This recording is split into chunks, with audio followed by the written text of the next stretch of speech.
అష్టవక్ర సంహిత chapter 18 talk 95. మన జీవితంలో చాలా సందర్భాల్లో మనకి ఈ విషయం ఎక్కడో ఒక చోట స్ఫురణకు వచ్చే ఉంటుంది. నేను చెప్పిన తర్వాత దాన్ని క్రాస్ చెక్ చేసుకోండి.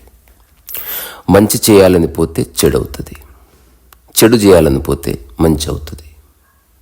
నువ్వేమి చేయకపోతే ఏం జరగాలనో అది జరుగుతుంది. చేయి, కానీ ఇలాగే రిజల్ట్ రావాలని అనుకున్నావా భంగపాటు తప్పదు. దానికి అగెనిస్ట్గా ఎవరైనా ప్రవర్తిస్తే కోపం వస్తుంది.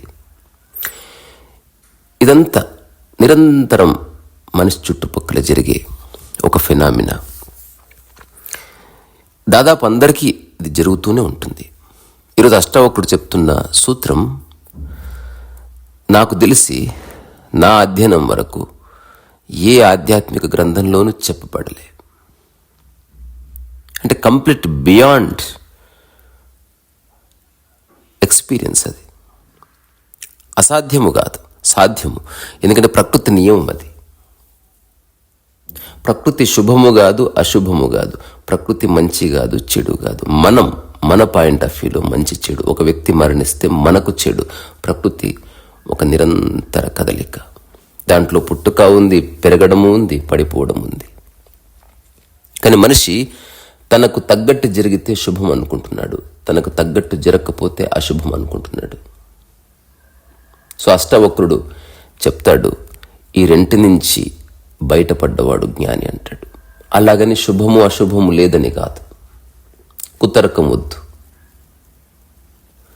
శుభము అశుభము ఉన్నాయి, కానీ దాని నిర్వచనాన్ని ఆధారం చేసుకుని నువ్వు ప్రయాణం చేస్తే దాని రిజల్ట్ శుభము అశుభము అవ్వకపోవచ్చు. ఫర్ ఎగ్జాంపుల్, సూత్రంలోకి వెళ్లే ముందు ఒక 2-3 ఎగ్జాంపుల్స్ చెప్తాను. తద్వారా గ్రౌండ్ ప్రిపేర్ అవుతుంది, అర్థం చేసుకునే ఒక అవకాశం ఏర్పడుతుంది. మంచి ముహూర్తం పెట్టి పెళ్లి చేస్తాం. ఒక పుస్తకంలో ఉన్న రాయబడ్డ విషయాలను ఆధారం చేసుకొని ఒక పెద్దవాడు ఒక ముహూర్తం పెట్టాడు, ఫైన్. కానీ దాని రిజల్ట్ శుభమే ఉండాలని లేదు, అశుభం అవ్వచ్చు. కొద్ది రోజుల్లోనే పెళ్లి కూతురు పెళ్లి కొడుకు మరణించవచ్చు. అప్పుడు ఎవరు దానికి రెస్పాన్సిబుల్? అట్లాగే ఎప్పుడైనా ఒక ఇద్దరు లేచిపోయి పెళ్లి చేసుకోవచ్చు, కుటుంబ కలహాలు రావచ్చు, ఏమేమో జరగవచ్చు. కానీ అశుభం. కానీ కొంతకాలం తర్వాత ఏదో ఇష్యూ వచ్చింది, వీళ్ళిద్దరే మొత్తం కుటుంబాలని కాపాడొచ్చు. అలా జరుగుతుంది, నేను చూశాను నా కళ్ళతో. యోగి వేమన చక్కటి పద్యం కూడా రాశాడు. విప్రులిల్లరు చేరి వెర్రి కూతలు కూసి అని. మంచి ముహూర్తం పెట్టి పెళ్లి చేస్తే శుభముహూర్తం అంటూ ముండెట్లు మోసెరా విశ్వదాభిరామ వింద్రవేమ అంటాడు. ఎవడికో లోపట గాయమైంది, అశుభం. శుభం చేయాలి అంటే కడుపు కోస్తారు, అది అశుభమే. కానీ కోసింది దాని పర్పస్ వేరే, దాని రిజల్ట్లో శుభం ఉంది, దాని అప్రోచ్లో అశుభం ఉంది.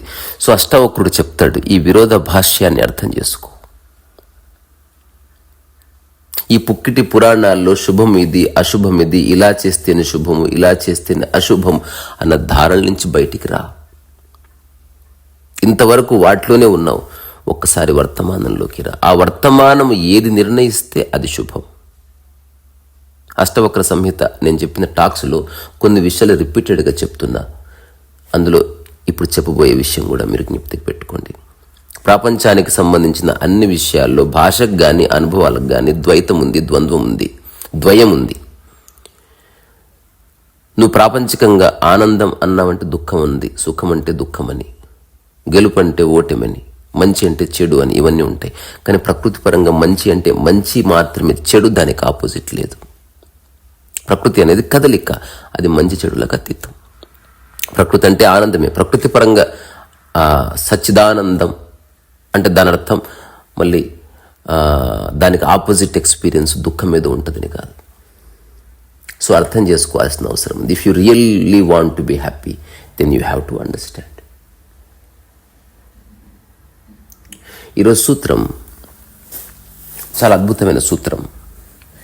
ఇంతకుముందే చెప్పినట్టు మానవ జాతి పరిణామ క్రమంలో రాయబడ్డ, చెప్పబడ్డ, ప్రవచించబడ్డ ఎన్నెన్నో ఆధ్యాత్మిక గ్రంథాలు, సూత్రాలు, ఇలాంటి వాటిలో ఎక్కడ ఇలాంటి డైమెన్షన్ మీకు కనబడదు. ఒకవేళ ఉందనుకో, వెల్ అండ్ గుడ్.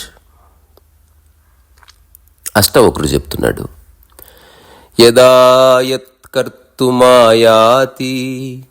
తదా తత్కురుతే రుజు శుభం వాప్యశుభం వాపి తస్య చేష్టా హి బాలవత్. బాలవత్ ఈ పదం చాలా ఇంపార్టెంట్ ఈ సూత్రంలో. బాలవత్ అంటే ఎవడైతే పిల్లవాడిలా ఉన్నాడో, ఆ పిల్లవాడి యొక్క శుద్ధమైన మనోదశ కలిగి ఉన్నాడో అట్లాంటి వాడికి శుభం లేదు, అశుభం లేదు. యదా యత్కర్తు మాయాతి తదా తత్ కురుతే రుజు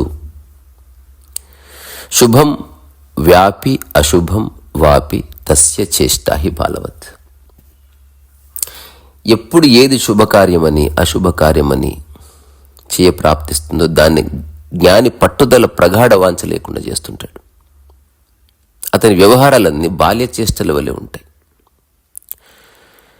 సో ప్రారబ్ధవశం చేత రకరకాల పనులు సాగిపోతుంటాయి, కానీ శుభం అశుభం అనే చట్రంలో ఇరుక్కొని కదలికలు ఉండవు.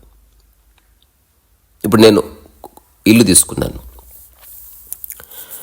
నా చుట్టుపక్కల ఉన్న అందరికీ చెప్పాను, మా అమ్మతో సహా. నేను గృహప్రవేశం ఒకవేళ నేను ఒక్కడినే ఉండింటే ఈ పాటికి ఎప్పుడు గృహప్రవేశం అయిపోయి ఉంది. నేను చేసేసాను ఆల్రెడీ.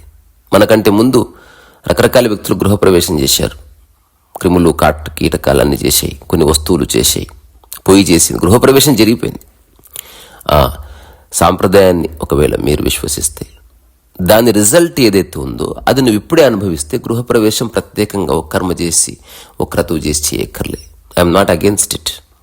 కానీ ఎవరి మనోభావాలు దెబ్బతీయడం నాకు ఇష్టం లేదు. మీకు ఎలా తోస్తే అలా చేయండి. But already I'm out of it అనే చెప్పి అదంతా ఒక కర్తాభావన లేకుండా చేశాను. సో అష్టావక్రుడు ఏం చెప్తున్నాడు? శుభం అశుభం ఇవి శాస్త్రంలో రాయబడ్డప్పుడు దాన్ని అనుసరించినప్పుడు నువ్వు శుభం అలా రాసి ఉన్న దాన్ని ఇలా చేస్తే శుభం వస్తుందని అనుసరించి చేసినంత మాత్రాన దాని రిజల్ట్ శుభం ఉండకపోవచ్చు అనేది మాత్రమే చెప్పాలనుకున్న సారమంతా కూడా. ఒకసారి ఒక రెస్టారెంట్లో నేను బొమ్మలేస్తూ ఉండేవాడిని కొన్ని సంవత్సరాలు. అక్కడ ఒక చిన్న వింత చూశాను. ఆ రోజు సాటర్డే ఒక క్రికెట్ మ్యాచ్ కూడా ఉంది. రెస్టారెంట్లో ఎంత రష్ ఉందో, అంటే ఇసకేస్తే రాలనంత జనం అంటాం కదా, అంతమంది. సో అందరూ మ్యాచ్ చూస్తున్నారు, వాళ్ళ టైం వచ్చినప్పుడు వెళ్ళి తినడానికి చూస్తున్నారు. సీట్లు కూడా లేవు. ఆల్మోస్ట్ రైల్వే స్టేషన్లో ప్రయాణికులు నిలబడ్డట్టుగా నిలబడ్డారు. ఈ సమయంలో ఒక పిల్లవాడు పరిగెత్తుకొని వస్తున్నాడు. తన వేలితో అక్కడ నిలబడ్డ వాళ్ళ ఎవరైనా సరే, ఆడ మొగ పెద్ద చిన్న డజంట్ మ్యాటర్, వాళ్ళ తనకు తెలిసిన వాళ్ళని కదా, ఎవరు నిలబడ్డా అటుపక్క తిరిగినా సరే వాళ్ళ నడుమును గిల్లుతున్నాడు. చిన్నపిల్లవాడు గిల్లి పారిపోతున్నాడు, ఆ గుంపులో కలుస్తున్నాడు. అసలు ఒక 10 నిమిషాల్లో క్రికెట్ మ్యాచ్ ఎక్కడ పోయిందో, అసలు భోజనాల కోసం ఎదురు చూసే వాళ్ళు ఎక్కడ పోయారో, ఆ రెస్టారెంట్ అంతా పిచ్చి పిచ్చిగా నవ్వడం మొదలుపెట్టింది. ఫైనల్గా ఆ పిల్లవాడిని పట్టుకుంటే అందరు చప్పట్లు కొట్టారు. నిజానికి అదే పని గనక పెద్దవాడు చేశాడు అనుకో, అది న్యూసెన్స్ కేసు అవుతుంది. రకరకాల చట్టాలు మోపబడతాయి. కానీ చిన్న పిల్లవాడు కాబట్టి తప్పుగా పరిగణించలే. కానీ ఆ పిల్లవాడి మనసులో శుభం అశుభం ఏమీ లేదు. అతను అలా గిల్లుతున్నాడు. ఆ గిల్లడం వెనుక లస్ట్ అంటూ ఏమీ లేదు. ఈ చిన్న విషయం అర్థమైతే సరిపోతుంది. ఆ మూమెంట్ డిసైడ్ చేస్తుంది. If he wants to play, he's just playing.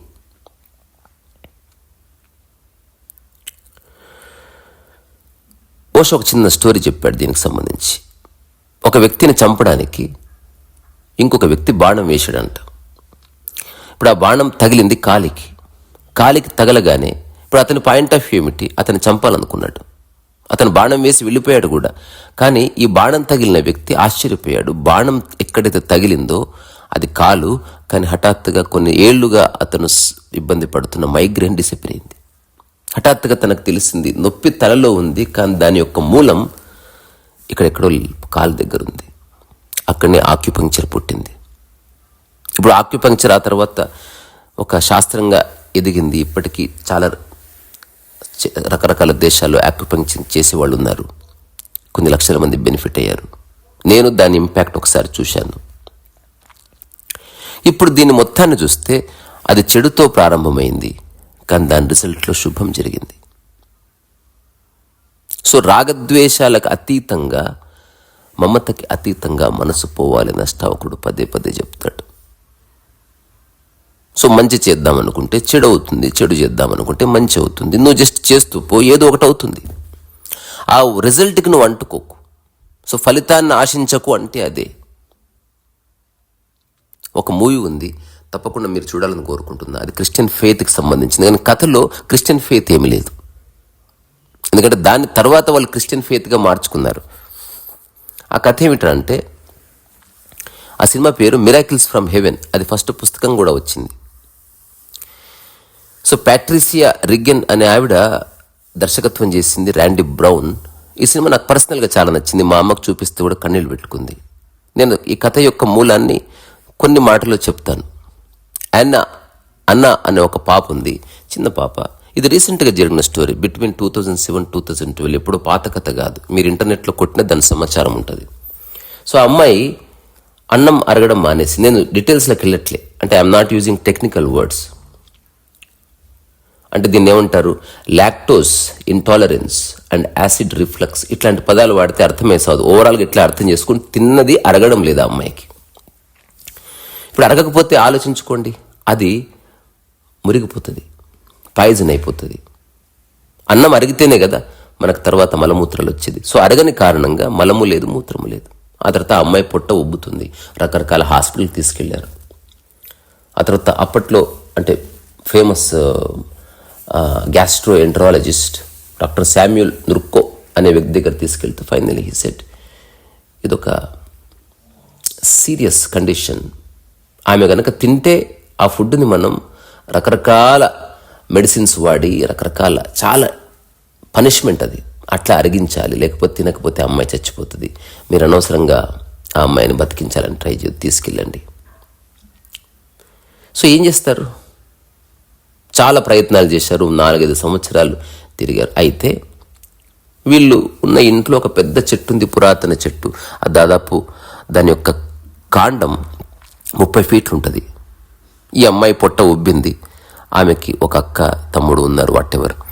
ఈ తల్లిదండ్రులు ఇద్దరు బాధలో ఉన్నారు. ఇది ఎవరికైనా జరిగేదే.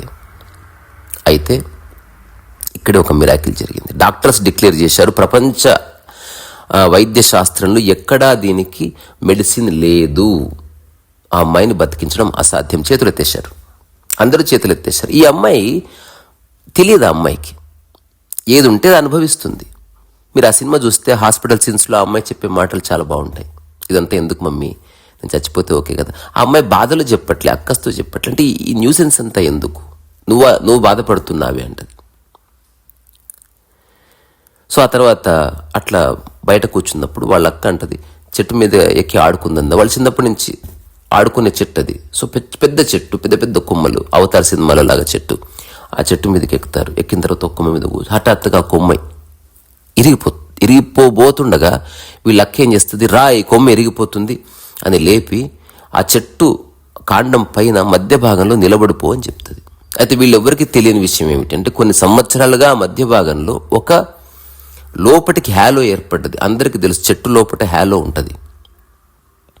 దాని మీద ఒక సాలెగూడు దట్టంగా పట్టుకొని ఉంది, తద్వారా ఆ హ్యాలో కనపడలేదు. ఈ అమ్మాయి తెలియకుండా అందులో కాలేసి కంప్లీట్ ఉల్టా పొయ్యి కింద నేల గుద్దుకుంది 30 ఫీట్ల పైనుంచి.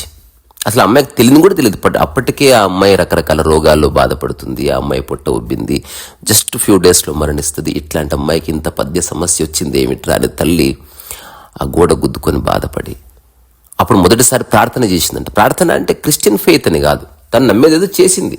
అదే హిందూ అయితే ఏ భగవాన్ అనేవాడేమో. ఇక్కడ విషయం అది కాదు. So don't consider my explanation Christian ఫెయిత్కి సంబంధించి, అలా చెప్పట్లేదు నేను. సో అంటే ఒక మాట అన్నది, ఆల్రెడీ ఏ సమస్యలు లేని వాళ్ళు బాగున్నారు. ఈ అమ్మాయికి ఆల్రెడీ ఇంత పెద్ద శారీరక సమస్య ఉంది, త్వరలో మరణించబోతుంది, ఇప్పుడు మళ్ళీ అంత పైనుంచి ఎత్తి కిందేశావు, ఏమిటిది? ఆ తర్వాత ఒక హెలికాప్టర్లో డాక్టర్స్ వస్తారు, రెస్క్యూ టీం వస్తుంది, ఇదంతా రికార్డ్ చేయబడ్డది. అమ్మాయిని ఇట్లా బయటికి తీస్తారు, రక్తసిక్తం అయిపోయింది, హాస్పిటల్కి తీసుకెళ్తారు. ఒక 2-3 అవర్స్ ఆఫ్ ఎగ్జామినేషన్ తర్వాత డాక్టర్ వచ్చి సైలెన్స్గా నిలబడతాడు. వీళ్ళు నిర్ణయించుకున్నారు, షీఈస్ గాన్. అప్పుడు డాక్టర్ ఏం చెప్తాడంటే, ఏ మిరాకిల్ హ్యాపెండ్. ఆ అమ్మాయి నేరుగా గుద్దుకుంది, తల బలంగా తాకింది. ఆ హిట్ అనేది ఎట్లా జరిగిందంటే, తన బాడీలో ఏ ఇంజురీస్ లేవు, తనకి బాడీలో ఏ సమస్యలు అయితే ఇప్పటి వరకు ఉన్నాయో అవన్నీ డిసపియర్ అయిపోయినాయి. Now she's in perfect health. ఇప్పుడే పుట్టిన పసిపాప ఎంత ఆరోగ్యంగా ఉంటుందో అంత ఆరోగ్యంగా ఉంది. ఆ తర్వాత ఆ అమ్మాయిని అడిగారు parents. Now she's with in 5 days she was all right. పొట్ట గిట్ట అంత ఇదంటే తర్వాత ఏదో డాక్టర్ చెప్పాడు కదా, నిజంగా షీఈస్ అలైవ్. అప్పుడు ఆ అమ్మాయి చెప్పిన వ్యాఖ్యానం ఏమిటంటే, నేల గుద్దుకున్నప్పుడు నా యొక్క బాడీ బయటకు వచ్చింది. Then there was interaction with something, అది వర్బల్ కాదు. దాన్ని వాళ్ళు క్రిస్టియన్ ఫెయిత్గా మార్చుకున్నారు, అది వేరే సంగతి. కానీ నేను చెప్పాలనుకున్నది ఏమిటి, ఆ అమ్మాయికి రోగం రావడం క్రిస్టియన్ ఫెయిత్కి సంబంధించింది కాదు. ఆ అమ్మాయి నేల గుద్దుకోవడం, చెట్టు త్వరలో పడి క్రిస్టియన్ ఫెయిత్కి సంబంధించింది కాదు. అక్కడ జరిగిన మిరాకిల్ ప్రకృతిది, దాన్ని వాళ్ళు అన్వయించుకున్న క్రిస్టియన్కి, అది మనకు సంబంధం లేదు. ఎవరి ఉద్దేశాలు చూడదోసుకో. కానీ నేను ఏం చెప్పాలనుకుంటున్నా, ఆ అమ్మాయి పైనుంచి కింద పడ్డది అశుభం, కానీ శుభం జరిగింది. ఒక అమ్మాయి పెళ్లి చేస్తారు, శుభం, కానీ ఆ తర్వాత వాడు తాగుబోతూ హౌలముండ ఆడుకుంటాడు, అట్లా అశుభం జరుగుతుంది. ఇక్కడ అష్టావకుడు చెప్పేది ఒకటి, ఏం చేసినా మనసు కంటనీయకు, శుభ అశుభాలకు అతీతంగా, ఈ ద్వైతానికి ద్వంద్వానికి అతీతంగా బయటికి రా. యోగి రాగద్వేషరహితుడు. రాగద్వేష రహితంలో నువ్వు ఎక్కువ కాలం ఉంటే హఠాత్తుగా నీకు ఆనందం తెలుస్తుంది. ఒక పసిబాలుడు తనకు అపాయమని తెలియక ఒక దీపాన్ని ముట్టుకుంటాడు, ఏదో పదార్థాన్ని నోట్లో పట్టుకుంటాడు, అది తెలియక యోగి తెలిసి చేస్తాడు, అంతే. సో ఆ తర్వాత అష్టావక్రుడు జనకుడితో చెప్తున్నాడు, ఇది కూడా ఈ సూత్రం యొక్క రమణీయత చూడండి, దాని యొక్క హార్మనీ, దాని పదాల పొందిక, ఒక పదాన్ని వాడుతున్న పద్ధతి, ఆ పదాన్ని మిగతా అనుభవాలకి ముడిపెట్టే విధానం చూడండి, ఎంత బాగుంది అసలు ఇది. స్వాతంత్రాత్ సుఖమాప్నోతి స్వాతంత్ర్యాల్లభతే పరం స్వాతంత్ర్యాన్నిర్వృత్తిం గచ్చేత్ స్వాతంత్ర్యాత్ పరమం పదం. భాషని సరిగ్గా అర్థం చేసుకోవాలి. ఒక అడ్వకేట్ భాష విషయంలో చాలా క్లియర్గా ఉంటాడు, ఆధ్యాత్మికవేత్త కూడా భాష విషయంలో చాలా క్లియర్గా ఉండాలి. దేన్ని పడితే దాన్ని ధ్యానమని, దేన్ని పడితే దాన్ని యోగమని, యాగమని, ప్రయోగమని అనడానికి వీల్లేదు. యూ షుడ్ నో ఏ పదాన్ని ఎక్కడ ఏ కాంటెక్స్ట్లో వాడుతున్నావు, దాని పరిధి ఏమిటి, దాని యొక్క అనుభవ సారం ఏమిటి, ఆచరించడానికి ప్రమాణం ఏమిటి, అది నీకు అనుభవంలోకి వచ్చిందని తెలిసేది ఎట్లా. ఇవన్నీ తెలియకుండా ఊరికే జస్ట్ నువ్వు కళ్ళు మూసుకుని పిచ్చి పిచ్చి పిచ్చి మాటలని మాట్లాడితే కుదరదు కదా. సో అష్టావక్రుడు చెప్తున్నది అల్టిమేట్ అండర్స్టాండింగ్ ఆఫ్ లైఫ్. నువ్వు తీసుకుంటావా తీసుకో, నీ చాయిస్ బైసా.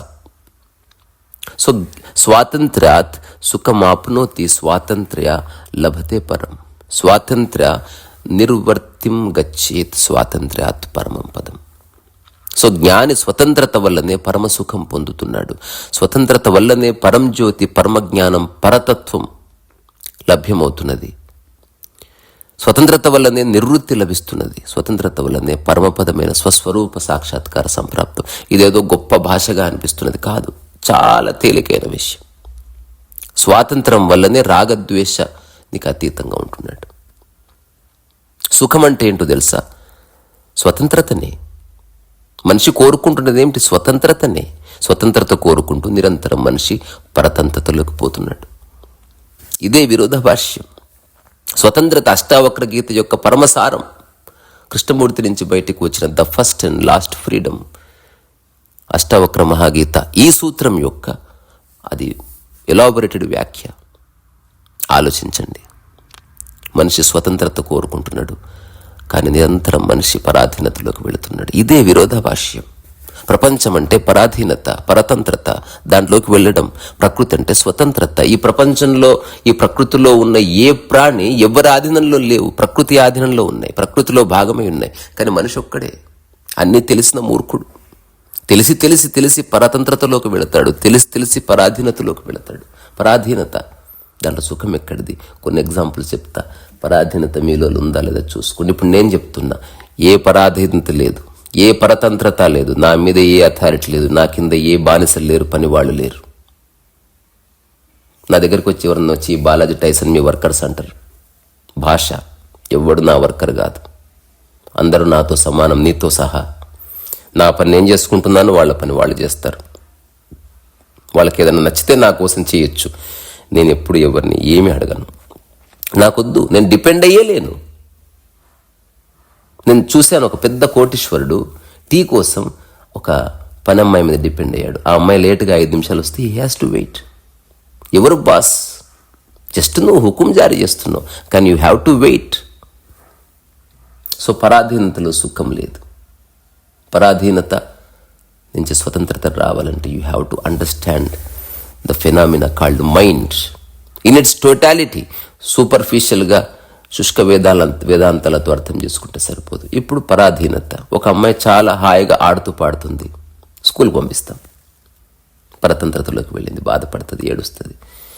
ప్రపంచం నిరంతరం నిన్ను పరతంత్రతలో వేరే వాళ్ళ కింద బతుకుపో నా కొడక, వేరే వాళ్ళ కింద బూడిగంజయిపో నా కొడక, ఇదే మనం నేర్పించేది. నేను తప్పనట్లే, నేనెవ్వరికి నేర్పినది, నేను ఎవరికి ఇంతవరకు చెప్పలేదు జాబ్ చేయపో అని. ఉన్నది అనుభవించు, బాత్ ఖతం హోగయా. నీకేది సాధ్యమో అది. జాబ్ ఒక్కటే పరమోత్కృష్టమైన పని కాదు, రకరకాల పనులు ఉన్నాయి. పని వేరు, ఒకటి కింద పని వేరు. ఒక అమ్మాయి హాయిగా ఉంది, ఆమెను తీసుకెళ్ళి పరాధీనతలోకి పంపిస్తారు, అత్తగారింటికి పంపిస్తారు. పంపించే ముందు అట్లీస్ట్ గ్రౌండ్ ప్రిపేర్ చేస్తారా? ఒక 7 రోజులు కౌన్సిలింగ్ ఏమైనా ఇప్పిస్తారు. ఇప్పుడు మా అమ్మాయి ఇలా పెరిగిందండి, మీరు కొంచెం ఇలా బిహేవ్ చేస్తే మా అమ్మాయి బాగుంటుంది. ఎవ్వరు చెప్పరు. హఠాత్తుగా పులిబోన్లోకి పంపిస్తారు, పరాధీనతలోకి పంపిస్తారు. ఇప్పుడు వాళ్ళు ఈ అమ్మాయి మీద. నిన్ననే ఒక మిత్రురాలు వచ్చింది, 2 వచ్చారు. అందరు చక్కగా ఎంత బాగున్నారు. నిన్న గంటలు నవ్వుకున్నాం. ఆ అమ్మాయి పోతూ అన్నది, అసలు ఎంతకాలమైంది నవ్వుకొని. 3-4 సంవత్సరాలుగా ఒక వ్యక్తి, ఆ వ్యక్తి కుటుంబం అంటే భర్త కుటుంబం, వాళ్ళ గురించే ఆలోచనలు నడుస్తున్నాయి. వాళ్ళు ఎప్పుడు నా మీద దాడి చేస్తున్నారు, నన్ను నియంత్రిస్తున్నారు, నా శాలరీ కోరుకుంటున్నారు. నేను అట్లా ఉండు, ఇట్లా ఉండు, అట్ట చీర కప్పుకో, ఇట్లా కూర్చో, కాలు మీద కాలేసుకోకు, ఇట్లా నేను అట్టి చేసేది. అయ్య భగవంతుడా, పరాధీనత. ఫ్రీగా ఉన్నవాడు జాబ్ చేస్తున్నావు, పరాధీనతలో. నేను జాబ్కి అగెనిస్ట్ కాదు, మళ్ళీ చెప్తున్నా. ప్రపంచం యొక్క అవసరమైతే కొంతకాలం చేసి వదిలే, అర్థం చేసుకో. జాబ్లో ఇరుక్కోకు. క్యాబ్ బుక్ చేసుకున్నావు, క్యాబ్లోనే ఉండిపోకు. బాత్రూమ్ బాగుంది, బాత్రూంలోనే ఉండిపోకు. తొందర బయటికి రా. సో పరతంత్రత అంటే బౌండరీ అని. You have limited resources, everything is limited. మాటలు లిమిటెడ్గా మాట్లాడాలి, డబ్బు లిమిటెడ్గా ఖర్చు పెట్టాలి, గట్టిగా మాట్లాడకూడదు, ఇలాగే కూర్చోవాలి. ఇది ఎక్కడ స్వతంత్రత బాయ్ సాబ్? బౌండరీలో సుఖం లేదు. సుఖం ఉంటే బౌండరీ లేదు, సుఖం అంటే స్వతంత్రత. సడన్గా you felt as if you have no boundary around you. ధ్యానం స్వతంత్రత, గుర్తుపెట్టుకోండి, కానీ దానికి విరుద్ధంగా జరుగుతుంది. లిబరేట్ కావాలని పరతంత్రతలోకి పోతున్నారు. ఈ ప్రపంచంలో ఎంత పిచ్చోళ్ళు ఉన్నారో మీకు తెలియదు. చూడాలి, ఆ కళ్ళు ఉంటే తెలుస్తుంది. ధ్యానం స్వతంత్రత. నీ పైన గురువును పెట్టుకున్నావా? ఆహా, అన్నీ ఉన్నాయి. నేను చెప్తున్నా కదా, నువ్వు పరమ ధ్యానిగా లేకపోతే స్వామీజీగా, నువ్వు ఏదన్నాగా కోట్ల ఆస్తి సంపాదించుకో, 1,00,000 మంది భక్తులు ఉండొచ్చు, విముక్తి లేదు. ఒక ముఖ్యమంత్రి ఎట్లయితే ఒక అహంకారపు అంటే ఇంతమందిని నేను అన్న భావన అనుభవిస్తున్నాడో, చాలామంది గురువులు ఆలయ భావనలు హాయిగా బతికేస్తారు. ఇక్కడ అష్టవకుడు చెప్తుంది అట్లాంటి చౌకబారు విషయం కాదు. You're absolutely free. సో ఏది జ్ఞానం అంటే నీకు స్వతంత్రతనిచ్చేది. ఎలా చెబితే సైకిల్ నేర్చుకుంటే ఆ సైకిల్ పట్ల నీకు స్వతంత్రత వస్తుందో అది నిజమైన జ్ఞానం. మనకు భాషలో 3 పదాలు ఉన్నాయి, కాస్త దృష్టి పెట్టుకోండి, వీలైతే వినండి. చరమ, పరమ, పరమోత్కృష్ట. అన్ని అల్టిమేట్కి సంబంధించినవి. They are all talking about pinnacle peak, that last మజిలీ. కానీ చరమ అన్నప్పుడు ఫిజికల్ రియాలిటీకి సంబంధించింది. ఇప్పుడు ఎవరెస్ట్ ఎక్కాడు అనుకో, అది చరమ స్థితి. చెర అంటే నడవడం. అట్లా నువ్వు ఫిజికల్ రియాలిటీకి సంబంధించిన చరమస్థితులు ఉన్నాయి. పరమ అంటే మానసిక స్థితికి సంబంధించినవి. అందుకే పరమాత్మ అన్నం. It is not physical. So చరమాత్మ వేరే, పరమాత్మ వేరే. సో పరం, చరమ తర్వాత పరం. పరమ అంటే not physical. It could be psychological also, but not physical. ఆ తర్వాత పరమోత్కృష్ట ఉంది. అంటే పరమంలో పరం, పరమపదం, అల్టిమేట్ నిర్వాణ్. ఇక నీ మీద ఎవ్వరి నీడలు లేవు, ఎవ్వరి పీడలు లేవు, ఎవ్వరి బాధలు లేవు, ఎవ్వరి ఆక్షేపణలు లేవు, ఏమీ లేవు. You are absolutely free. నువ్వు చెత్తకుండ దగ్గర ఉన్నావు, but you are absolutely free. నువ్వు అనుభవిస్తావు దాన్ని. ఈ క్షణం నేను అది అనుభవిస్తూ చెప్తున్నా. నేను గదిలో బందీ అయ్యి మాట్లాడుతున్నా, బట్ నేను పూర్తి స్వేచ్ఛలో ఉన్నా. ఒకడు ప్యాలెస్లో ఉండొచ్చు, పరమ బందీ అయి ఉండవచ్చు. ఈ విషయాన్ని గుర్తుపెట్టుకోండి. స్వతంత్రత అంటే పరమపదం, మోక్షం, స్వేచ్ఛ, ఆనందం, నిద్ర, సుషుప్తి, భావప్రాప్తి. ఇవన్నీ స్వతంత్రత లక్షణాలు. ధ్యానం యొక్క అంతిమ స్థితి. ధ్యానం అంటే జస్ట్ కూర్చొని చేసేది కదా. ఆ స్థితిని నువ్వు నిరంతరం అనుభవించడం. స్వయం బోధ స్వతంత్రత, సహజ స్వభావం స్వతంత్రత, ఒక సహజ ఉల్లాసం స్వతంత్రత. సింపుల్. నీ మీద ఎవరు షాడో లేదు, ఇంతే స్వతంత్రత. మంచి షాడో లేదు, చెడ్డ షాడో లేదు. ఇది ఎలా ఉందంటే, బేడీలు పోలీసులు వేస్తే ఏంది, నీకు నువ్వు వేసుకుంటే ఏంది. బేడీలు బేడీలే. కొరడా వేరేవాడు కొడితే ఏమిటి, నిన్ను కొడితే ఏమిటి, కొరడాని. అలాంటివి ఏమీ లేవు. సో స్వతంత్రత ఎలా వస్తుందంటే, ఏది నువ్వు పొందాలని అనుకుంటున్నావో, దానికోసం తిరుగుతున్నావో, అది నీవే అని తెలిసింది. ఇది ఎలా వస్తుంది? సరైన విచారణ వల్ల. విచారం కాదు, విచారణ వల్ల. ఏది నీది, ఏది నీది కాదు తెలుసుకో. ఏది నీదో, ఎట్లా నీదయిందో తెలుసుకో. నీది అని అనుకోవడం వల్ల ఏం జరుగుతుందో తెలుసుకో. చూడు, ఒకటి నాది అనుకున్నావు, ఎంత బాధ వచ్చింది.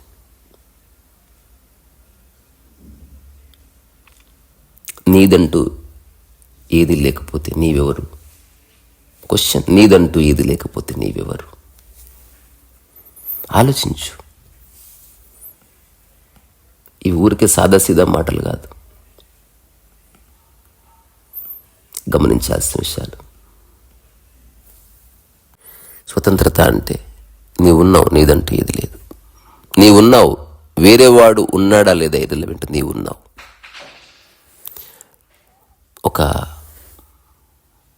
నీ యొక్క రియల్ బీయింగ్ యొక్క సాక్షాత్కారం అది. అది ప్యూర్లీ ప్రాక్టికల్. ఇప్పుడు అష్టవక్ర సంహితలు ఎక్కడ ఇమాజినేషన్ లేదు. ఇప్పుడు దాదాపు ఆధ్యాత్మిక ఆశ్రమాల్లో ఇమాజినేషన్ వాళ్ళ యొక్క ప్రధాన వస్తువు. That selling object is imagination. They are commodities. నిన్ను బాయిలో నుంచి తీసి స్విమ్మింగ్ పూల్లో విసిరేస్తున్నారు. They are not helping you. Absolutely no. నేను వాళ్ళకి అగెనిస్ట్ కాదు. సత్యం ఇంతే. అల్టిమేట్ స్వతంత్రత నీకు ఎక్కడ రాదు. నీ జీవితాన్ని నువ్వు క్రాస్ చెక్ చేసుకుని, నీ జీవితాల్లో ఏ మార్పులు చేర్పులు చేసుకోవు, బట్ నువ్వు ఎక్స్ట్రాల్గా ఏదో చేస్తున్నావు, ధ్యానము, పూజ, క్రతు, ఐసా నై హోతా. నాకు తెలిసిన ఒక మిత్రుడు పెద్ద హోమం చేస్తున్నాడు. కారణం ఏంటని తెలుసుకున్నాను. ఒక పూజారి చెప్పారు, ఇతనికి వ్యాపారం సరిగ్గా జరగట్లే, అందుకని ఇది చెయ్యి అన్నాడు. తర్వాత కొంతకాలం గడిచింది, ఏ వ్యాపారంలో డెవలప్మెంట్ లేదు. అతను ఫోటోగ్రాఫర్. తర్వాత నన్ను కలిసాడు. నేను చెప్పాను, ఏమనుకోకపోతే 2-3 చీవాట్లు పెట్టాలంది మీకు. అసలే వ్యాపారం బాగలేదు, డబ్బులు లేవని మళ్ళీ 30,000 పెట్టి హోమం చేశావు. చేయొద్దనట్లే. హోమము సరదాగా చేయి, అన్నీ బాగున్నప్పుడు హోమం చేయబోయి. హోమం చేయడంలో ఒక మహత్తు ఉంది, కాదన్ను. ఇప్పుడు నేను కూడా హోమకుండం తెచ్చాను, నేను కూడా ఒక అగ్నిహోత్రం వెలిగిస్తాను, అది వేరే, కడత లేకుండా. ఇక్కడ నువ్వు ఆశించి చేస్తున్నావు, ఇది ఎక్కడ ప్రాపంచిక విషయాలను ఆశించి హోమం చేయడం ఏమిటి స్వామి? నా అన్న భావన పోవాలని హోమం చేయి. ఎవడేమన్నా పట్టించుకోను, నేను ఆత్మారాముల్లా ఉంటాను, హోమం చేయి. దీనికి చేయి స్వామి నువ్వు. మరేం చేయమంటావు? ఫస్ట్ ఆఫ్ ఆల్ హోమాలు గీమాలు కాదు, నీ స్కిల్ని పాలిష్ చేసుకో. ఒక వారం రోజులు సెలవు తీసుకో. మళ్ళీ ఒక్కసారి ఎంతసేపు ఆర్డర్స్ రావాలని ఎదురు చూస్తున్నావు, కానీ నీవెందుకు ఫోటోగ్రఫీని పాలిష్ చేసుకోవట్లేదు? Do research. ఒక మంచి ఫోటోలు తీసి ఎగ్జిబిషన్ పెట్టుపో. Do something with what you know. సమస్యను తీసుకెళ్ళి ఎక్కడో దేవుని చేత పెడుతున్నావు, సమస్యను తీసుకెళ్ళి ధ్యానం చేత, సమస్యను తీసుకెళ్ళి క్రతువు చేతులు పెడుతున్నావు. What is this? అవి చేయొద్దు అనట్లే, చెయ్యి. సంపూర్ణమైన స్వేచ్ఛలో చెయ్యి, ఆ ఫలితం కోసం కాదు. ఇట్లాంటి చిత్త మలాలు అన్నీ పోతే నిర్మలమవుతుంది. అదే మహాప్రసాదం. సో అష్టావక్ర సంహిత ఒక అద్భుతమైనటువంటి, ఈ అద్భుతం అంటుంటే పోలిక వల్ల కాదు, నభూతో నభవిష్యత్, ఇలాంటిది ఇంకోటి లేదంతే. సరే, అర్థమైందా కాలేదా చూడదు, నువ్వు సరిగ్గా విను, తర్కించకుండా విను, ఊరికి అట్లా విను. అర్థం కాకపోతే అర్థం కాలేదని చెప్పు, అబద్ధం చెప్పకు. స్వతంత్రతలోకి రా, అది నీ సహజ స్వభావం. జ్ఞానం, ముక్తి, మోక్షం, స్వతంత్రత, ఆనందం, సుఖం, ఎరుక, చైతన్యం, నిష్కామ కర్మ, సమత్వం, సమానత్వం, సమశ్రద్ధ, సామరస్యం, ఇవన్నీ నీ సహజ స్వభావాలు. ఇది గుర్తించడమే ఆధ్యాత్మికత. ఏదో పొందడము కాదు, రకరకాల బట్టలు వేసుకొని విర్రవీగడం కాదు, డబ్బులు దొబ్బడం కాదు, గుంపును కూడగట్టడం కాదు. కాదు కాదు కాదు కాదు కాదు కాదు కాదు. నువ్వు నమ్మకపో, కాదు. చివరి ఒక్క మాట చెప్పి ముగిస్తా. నువ్వు ఎక్కడో అడవిలో ఉన్నావు, రోడ్డు మీద ఉన్నావు, ఇంట్లో ఉన్నావు, ఆఫీస్లో ఉన్నావు, పోలీస్ స్టేషన్లో ఉన్నావు, చెత్తకుండులో ఉన్నావు, మరణశీయం మీద ఉన్నావు, యు ఆర్ అబ్సల్యూట్లీ ఫ్రీ. నీ మనస్సు మీద ఎవ్వరి షాడో లేదు, నీ పైన అథారిటీ లేదు, నీ కింద నీకు బానిసలు లేరు, నువ్వు సాధించాలనుకున్న కృత్యాలు లేవు. నిరంతరము ఒక కదలికలు అట్లా రమించావంతే. ఇది చాలా చిన్న విషయం, చాలా తేలికైన విషయం, కానీ మనం దానికి చాలా దూరంగా వచ్చేసాం. ఇది ఎలా ఉందంటే సూదిలో దారం ఎక్కడం ఎంత చిన్న పని, కంటి చూపు దొబ్బింది, ఏం చేద్దాం? సూది ఈజీనే, దారం ఈజీనే, అవైలబుల్ ఉన్నాయి, ఒక్క సెకండ్లో ఇరికియొచ్చు. కంటి చూపు దొబ్బింది కదా. సూది దారం అంటే గుర్తొచ్చింది, ఒక షార్ట్ చేస్తే ఈరోజు ఎన్ని సెకండ్స్లో సూదిలో దారం ఎక్కిస్తాం అన్నది వచ్చిన ఛాలెంజ్ చేద్దాం. ఇవంతా ఆటలాగా చేయాలి, వేరే వాళ్ళని బాధ పెట్టడానికి కాదు. బుద్ధుడు ఒక మాట అంటాడు, చెరేవేత్తి, పోతూ ఉండు. ఎక్కడికి పోతూ ఉండు? నీవెవరో నీకు తెలిసే వరకు జర్నీ చేయి, తెలిసిన తర్వాత ఆగిపో. త్వరగా నీ ఆధ్యాత్మిక ప్రయాణం ముగియాలి, సాధన ముగియాలి, ప్రయాణం మొదలవ్వాలి. సో నీ వస్తువులు గిస్తువులు, నీ ఆస్తి పాస్తి, నీ సంపాదించిన జాబు, ఆ తర్వాత నీకు జనాలు నమస్తేలు పెడుతున్నారు, ఇదే నిజం అనుకున్నావా? అదే పరతంత్రత అంటే. You are dependent. ఇప్పుడు సెలబ్రిటీ ఉన్నాడు, ఇట్లా చేయి లేపితే 1,00,000 మంది లేపారు. పరతంత్రతలో ఉన్నాడు మహానుభావుడు. నువ్వు అసలు చేయి లేపక ఫస్ట్ కింది కను. నువ్వు చేయి లేపిన తర్వాత వాళ్ళు ఎవడు పట్టించుకోలేదు అనుకో, పిచ్చెక్కిపోతుంది నీకు. Sheer dependent. అందుకే ఒక గొప్ప మెకానిజం పనిచేస్తూ ఉంటుంది, నిరంతరం ప్రజల్ని మోటివేట్ చేయడానికి, ప్రజలకి వీళ్ళకి మధ్యనున్న ఆ చిన్న రొమాన్స్ కొనసాగడానికి ఒక మిషనరీ నడుస్తూ ఉంటుంది, ప్రొపగండా మిషనరీ. చెల్లే దోసుకో.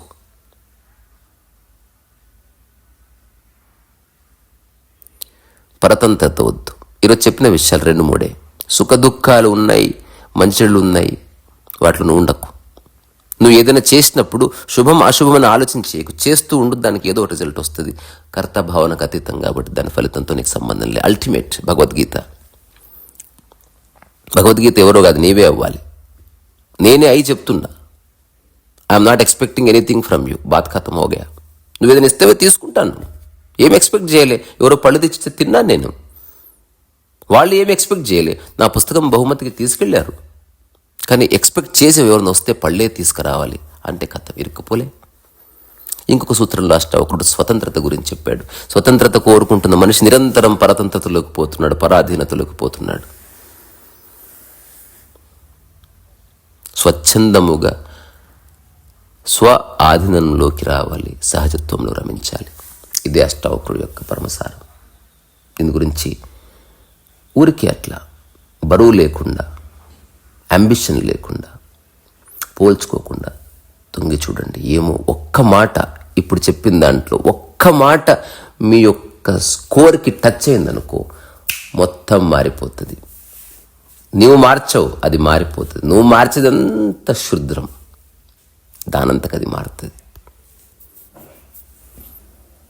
మనం ఒక చిన్న రూమ్ని చల్లగా చేయాలంటే ఎంత మెకానిజం.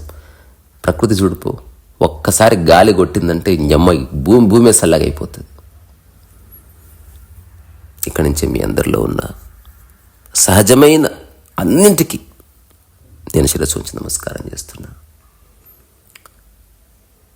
నిజానికి ఈ నమస్కారాలు కూడా అక్కర్లే. సమత్వం వచ్చిందనుకో ఇవన్నీ పోవాలి.